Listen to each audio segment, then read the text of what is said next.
Bismillahirrahmanirrahim. Assalamualaikum warahmatullahi wabarakatuh.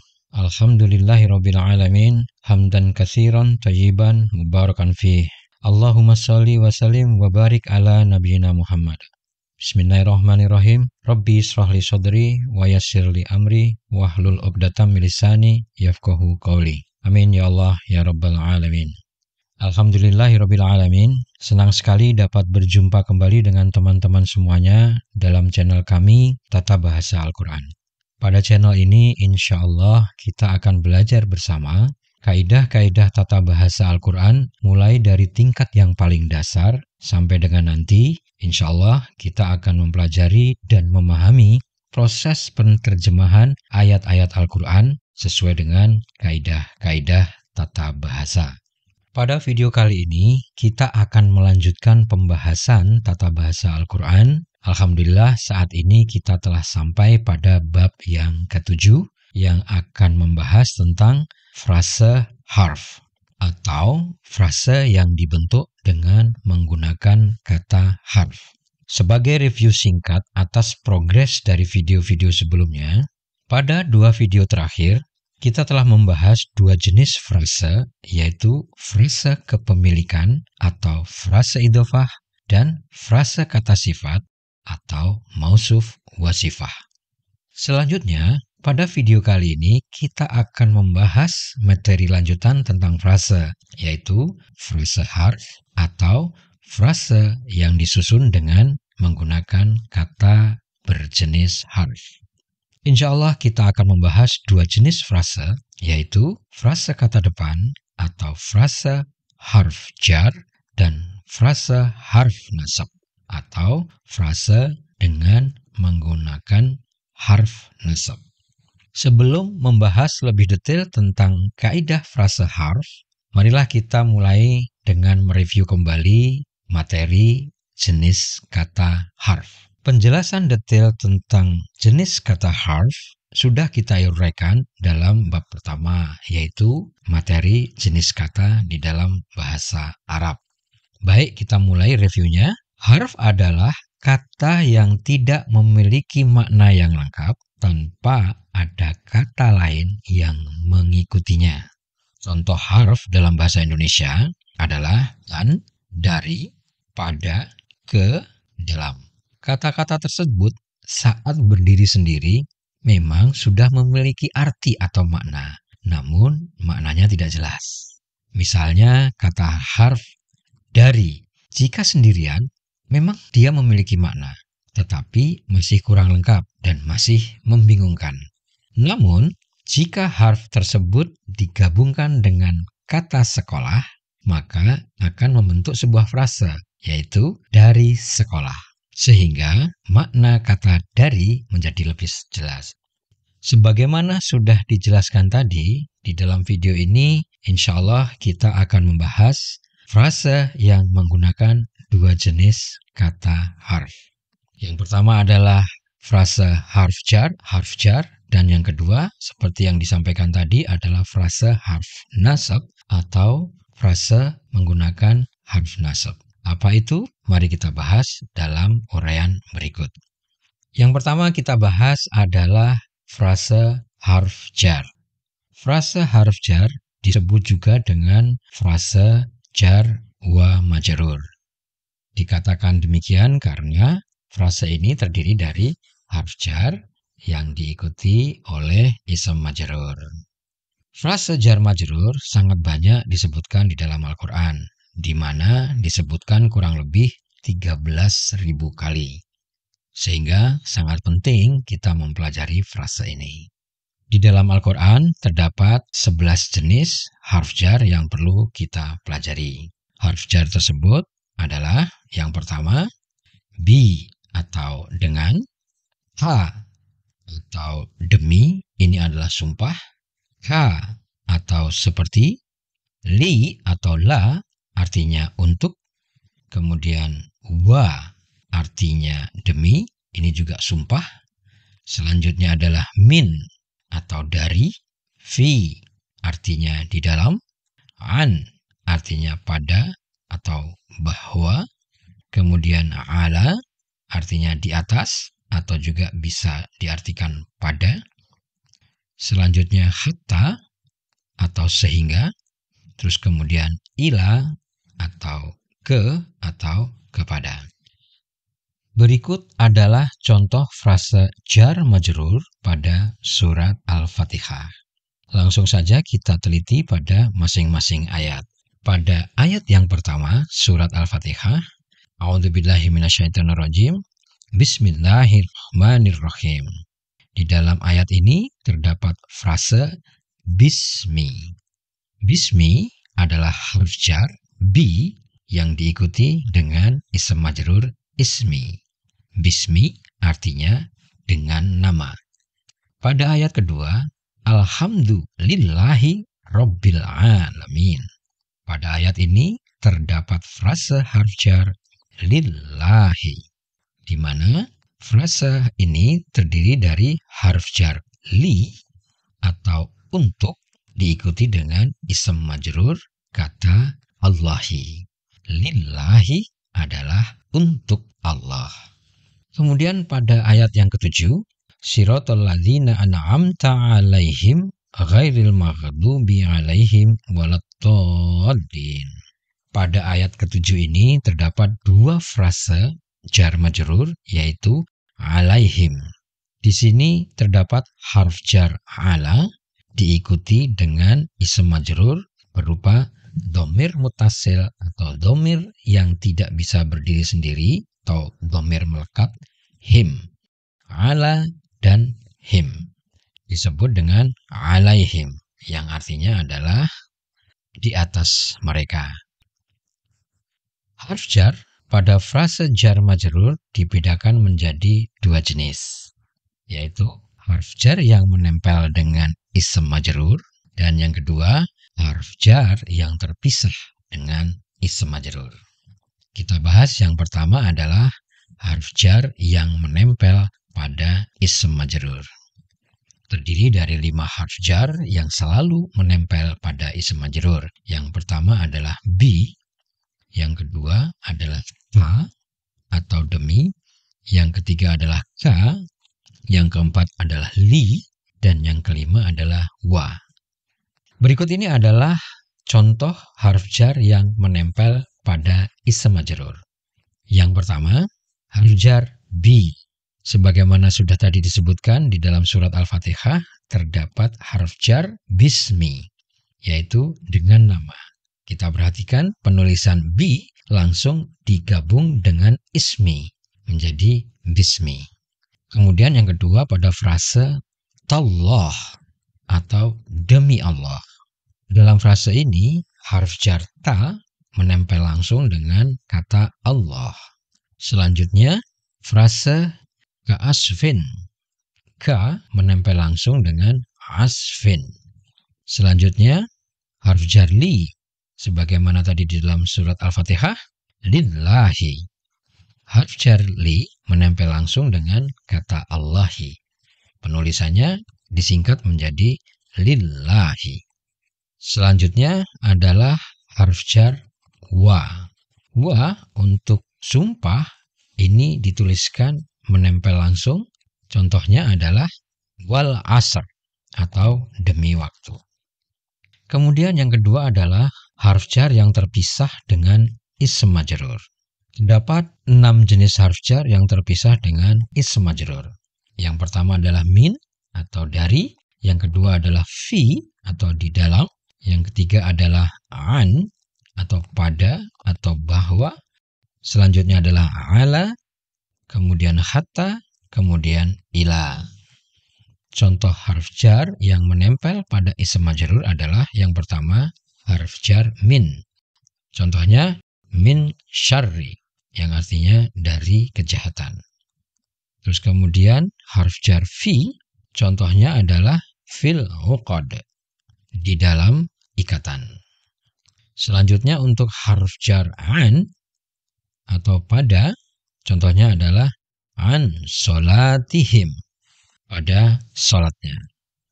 Selanjutnya harf jar ala, contohnya adalah alal af'idah. Selanjutnya untuk harf jar hatta atau hingga atau sehingga, contohnya adalah hatta matla'i, hingga terbit. Kemudian harf jar ila atau kepada, contohnya adalah ila rabbika. 6 harf jar ini ditulisnya terpisah dengan ism majrurnya. Dari contoh dan uraian yang sudah kita sampaikan, berikut adalah ringkasan kaidah-kaidah pada frase jar wa majrur. Yang pertama adalah harf jar harus diikuti ism majrur. Ini sudah kita bahas berulang-ulang. Yang kedua, harf jar langsung diikuti oleh ism majrurnya dan dia tidak bisa dipisahkan oleh kata atau frasa yang lain. Ini adalah sama dengan frase idhofah. Di dalam kaidah frase idhofah, mudhof langsung diikuti oleh mudhof ilaihi. Berbeda dengan frase kata sifat, di mana kata yang disifati atau mausuf dapat terpisah dengan kata yang mensifatinya. Kemudian kaidah selanjutnya adalah terdapat harf jar yang bisa berubah bentuknya atau berubah pelafalannya sesuai dengan kata yang diikuti, yaitu harf jar ila dan ala. Kedua harf jar ini terdapat akhiran alif maksurah. Ila dan ala jika bertemu dengan kata ganti atau pronoun, maka alif maksurahnya berubah menjadi ya sukun. Dan sesuai dengan kaidah kata ganti tidak independen, maka huruf jar tersebut harus menempel pada kata gantinya. Contohnya adalah ilaina. Kata ilaina adalah terdiri dari huruf jar ila dan kata ganti na. Ila diakhiri dengan alif maksurah. Alif maksurahnya berubah menjadi ya sukun, ilai, terus kemudian langsung bersambung dengan kata ganti na menjadi ilaina atau untuk kami. Terus kemudian contoh yang sudah tadi kita bahas di surat Al-Fatihah, alaihim. Alaihim adalah frase kata depan yang terdiri dari harf jar ala dan kata ganti tidak independen him. Harf jar ala yang berakhiran dengan alif maksurah, alif maksurahnya berubah menjadi ya sukun menjadi alai, disambungkan dengan kata ganti him menjadi alaihim yang artinya di atas mereka. Baik, itu adalah kaidah tentang frase harf jar. Selanjutnya kita bahas frase harf yang kedua, yaitu frase harf nasab. Frase harf nasab adalah frase yang terdiri dari harf nasab yang diikuti oleh ism yang berstatus nasab atau ism mansub. Harf nasab adalah harf yang menjadikan ism yang mengikutinya berstatus nasab. Terdapat 7 harf nasab yang dalam kaidah tata bahasa Arab disebut juga dengan harf inna wa akhwatu inna atau harf inna dan saudari-saudarinya. Ketujuh harf nasab itu adalah yang pertama inna. Inna artinya sesungguhnya. Kemudian anna yang artinya bahwa atau juga bisa diartikan sesungguhnya. Kemudian ka'anna bagaikan atau seakan-akan. Selanjutnya bi'anna yang artinya karena atau bahwa sesungguhnya. Selanjutnya yang kelima adalah lakinna yang artinya namun, meskipun, atau tetapi. Yang keenam, la'alla artinya adalah agar atau semoga. Terus kemudian laita. Laita artinya sekiranya atau seandainya. Baiklah kita lanjutkan dengan contoh harf nasab di dalam Al-Quran. Yang pertama adalah harf nasab inna, yaitu pada surat Al-Asr ayat 2. Innal insana lafi khusr. Sungguh manusia berada dalam kerugian. Kata al-insana berakhiran fathah adalah ism mansub atau ism berstatus nasab yang mengikuti harf inna. Kemudian harf nasab yang kedua adalah anna. Pada surat Al-Jin, surat yang ke-72 ayat 18. A'udzubillahi minasyaitonirrajim wa annal masajida lillah. Dan sesungguhnya masjid-masjid itu adalah milik Allah. Kata al-masajida adalah ism berakhiran fathah berstatus nasab karena mengikuti harf nasab anna. Yang ketiga adalah harf ka'anna. Pada surat Al-Mudaththir, surat ke-74 ayat yang ke-50. A'udzubillahi minasyaitonirrajim. Ka'annahum humurum mustanfiratun. Seakan-akan mereka adalah keledai liar yang lari terkejut. Kata ganti tidak independen atau dhamir mutasil hum yang menempel pada harf ka'anna adalah ism berstatus nasab atau kata ganti yang berstatus nasab mengikuti harf nasab ka'anna. Kemudian harf nasab bi'anna pada surat Al-Alaq ayat yang ke-14. Lam ya'lam bi'annallaha yara. Artinya, tidakkah dia mengetahui bahwa sesungguhnya Allah melihat? Kata allaha adalah ism berakhiran fathah atau berstatus nasab karena mengikuti harf nasab bi'anna. Kemudian harf nasab lakinna atau tetapi atau namun. Contohnya pada surat Al-Ghafir ayat yang ke-61. A'udzubillahi minasyaitonirrajim walakinna aktsaran nasi la yazkurun. Tetapi kebanyakan manusia la yazkurun. Mereka tidak bersyukur. Kemudian harf la'alla pada surat Al-Baqarah ayat yang ke-21. Ayat ini sering kita baca atau sering kita dengar, yaitu la'allakum tattaqun, agar kamu bertakwa. Sama dengan contoh sebelumnya, di sini harf nasab la'alla diikuti oleh kata ganti tidak independen kum, di mana kum ini adalah ism berstatus nasab. Kemudian yang terakhir adalah laita pada surat An-Naba ayat yang ke-40. A'udzubillahi minasyaitonirrajim wa yaqulul kafiru ya laitani kuntu turaba. Yang artinya alangkah baiknya seandainya aku menjadi tanah. Ya laitani. Di sini harf nasab laita diikuti oleh dhamir muttasil atau kata ganti menempel ni atau aku. Laitani seandainya aku. Dari contoh-contoh yang sudah kita sebutkan tadi, berikut adalah ringkasan kaidah-kaidah frase harf nasab. Yang pertama, harf nasab dan ism mansub dapat dipisahkan atau disisipi oleh kata atau frase. Berikut adalah contoh di dalam Al-Quran, yaitu Inna fi khalqis samawati wa ikhtilafil laili wan nahari la ayatin liulil albab. Analisanya adalah sebagai berikut. Di dalam ayat ini terdapat harf nasab inna, di mana dia harus diikuti oleh ism mansub.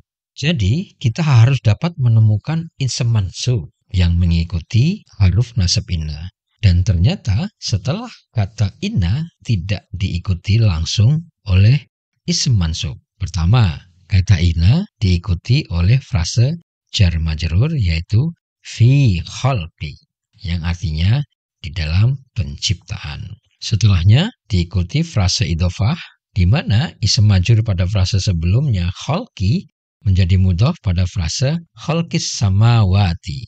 Terus kata selanjutnya adalah al-ard. Ini adalah ism majrur. Selanjutnya adalah frase idhofah wahtilafil laili. Dan selanjutnya an-nahari. Ini juga masih ism majrur. Selanjutnya adalah la, yaitu harf taukid, nanti akan kita pelajari insyaallah. Dan selanjutnya adalah kata ayatin. Kata ini berakhiran atin, di mana akhiran atin adalah merepresentasikan isim jamak feminin. Akhiran atin dalam isim jamak feminin adalah tanda bahwa isim tersebut dapat berstatus nasab atau dapat berstatus jar. Karena sebelum kata ayatin terdapat harf inna, maka kata ayatin dapat langsung disimpulkan dia berstatus nasab yang mengikuti harf inna. Ayat ini menunjukkan bahwa harf nasab dan isim mansub yang mengikutinya dapat terpisah jauh oleh banyak kata dan frase. Kemudian yang kedua adalah harf nasab jika bertemu dengan kata ganti tidak independen atau dhamir mutasil, maka kata ganti tersebut secara otomatis berstatus nasab. Contohnya pada surat An-Nasr ayat 3. A'udzubillahi minasyaitonirrajim. Innahu kana tawwaba. Sesungguhnya dia adalah maha penerima tobat. Kata ganti independen atau dhamir mutasil hu yang menempel pada harf inna adalah berstatus nasab. Selanjutnya, penulisan kaidah attached pronoun atau kata ganti tidak independen atau dhamir mutasil untuk kata ganti kami atau na dan kata ganti saya atau ni dalam frase harf nasab bisa ditulis secara utuh atau secara lengkap dan juga bisa disingkat. Perhatikan contoh berikut. Yang pertama adalah contoh harf inna dengan dhamir mutasil na atau kami. Contoh untuk penulisan lengkapnya adalah innana. Di sini ditunjukkan pada surat Ali Imran ayat ke-16. Rabbana innana amanna. Ya Tuhan kami, sesungguhnya kami telah beriman. Di sini na dituliskan lengkap dengan harf inna menjadi innana. Berikut adalah contoh untuk penulisan yang disingkat. Inna dan na disingkat menjadi inna. Pada surat Al-Qadar ayat yang pertama. Inna anzalnahu fi lailatul qadar. Di dalam ayat ini, inna dan na disingkat menjadi inna. Selanjutnya, contoh kedua adalah contoh harf inna dengan dhamir mutasil ni atau saya. Contoh penulisan lengkapnya adalah innani. Pada surat Toha ayat ke-14. Innani anallahu la ilaha illa ana. Sesungguhnya aku, innani dituliskan dengan lengkap. Contoh untuk penulisan singkat. Inna dan ni disingkat menjadi inni. Pada surat Toha juga ayat sebelumnya yaitu pada ayat 12. Inni ana rabbuk. Sesungguhnya aku adalah Tuhanmu. Inni dalam ayat ini adalah singkatan dari inna dan ni. Kaidah tentang attached pronoun pada harf nasab yang baru saja kita jelaskan menjadi pembahasan terakhir dalam materi frase harf. Demikianlah video ini kami akhiri. Alhamdulillah, kita telah selesai membahas bersama kaidah tentang frase harf. Frase yang sangat penting untuk dipelajari dalam upaya untuk memahami ayat-ayat Al-Quran. Semoga video ini bermanfaat khususnya buat kami dan juga buat kita semuanya. Amin ya Allah ya Rabbal Alamin. Semua materi dan dokumen yang kami sertakan dalam video ini silahkan di-download dan di-share untuk kepentingan amal jariah kita semuanya.